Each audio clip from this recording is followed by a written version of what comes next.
হঠাৎ আজকে আমাকে অভয় নিয়ে গেল একটা জায়গায়, কিন্তু কোন জায়গায় সেটা আমাকেও আগে বললো না। কিন্তু আমি তো দিয়ে পুরো সারপ্রাইজ। এত সুন্দর জায়গা, এত সুন্দর ডেকোরেশন। তারপর দেখি ও আমার জন্য বিরিয়ানি আনছে।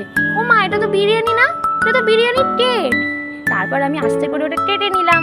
तुझमें रब दिखता है यारा मैं क्या करूं तुझमें रब दिखता है यार। খাবিয়ে দিলাম, তারপর সব ভাইদের একটু একটু করে খাবিয়ে দিলাম।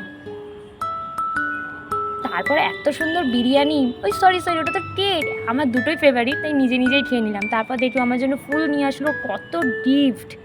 কিন্তু এই গিফটগুলো কি সত্যি নাকি আমার জন্য কোনো কিছু প্র্যাঙ্ক করছে আমি তো বুঝতে পারছি না, কারণ ও মাঝে মাঝে আমার সাথে এরকম প্র্যাঙ্ক করে। দেখা যাক কি আছে ওর মধ্যে।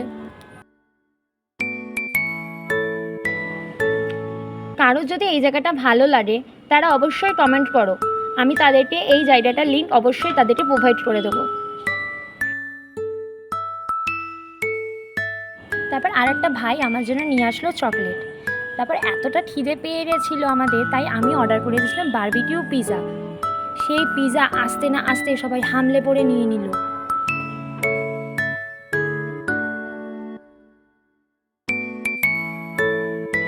আমার জন্য মাত্র 2 পিস রেখেছে, কিন্তু সেটাও তো আমাকেই খেতে হবে, তাই ওটা আমি খেয়ে নিলাম। এত সুন্দর টেস্টি।